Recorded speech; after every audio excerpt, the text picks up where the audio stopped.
پاک سعودی تعلقات کے اوپر اگر دیکھا جائے، پاک سعودی تعلقات سے پاکستان کے لیے صف اول میں جو ملک آتا ہے، سر فہرست جو ملک آتا ہے تعلقات کے لحاظ سے، وہ سعودی عرب ہے۔ یہ پاکستانی قوم بھی جانتی ہے، پاکستانی سیاسی جماعتیں بھی جانتی ہیں، اور پاکستان کے ادارے بھی جانتے ہیں، اور پاکستان کی خاص کر افواج جو ہے اس بات کو اچھی طرح جانتی ہے کہ سعودی عرب کے ساتھ ہمارے ریلیشن، ہمارے تعلقات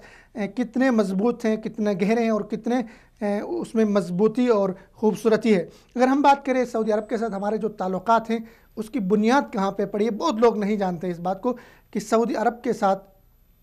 پاکستان کے جو تعلقات ہیں ان کی بنیاد پاکستان کے قیام سے پہلے ہی پڑی تھی۔ آپ اگر تاریخ اٹھا کے دیکھیں، 1946 میں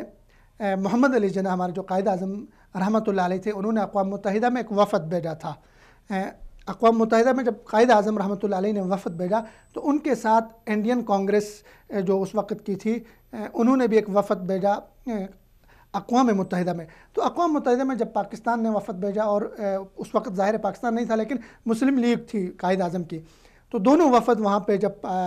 اقوام متحدہ میں گئے تو شاہ فیصل اس وقت اقوام متحدہ میں، انہوں نے پاکستانی وفد جو تھا اس وقت کے مسلم لیگی وفد، ان کے اعزاز میں زہرانہ دیا اور ان کا اقوام متحدہ سے تعارف کروایا، اور انڈین کانگریس کا جو وفد ہے وہ منہ تکتا رہا، وہ دیکھتا رہا کہ ہو کیا رہا ہے۔ تو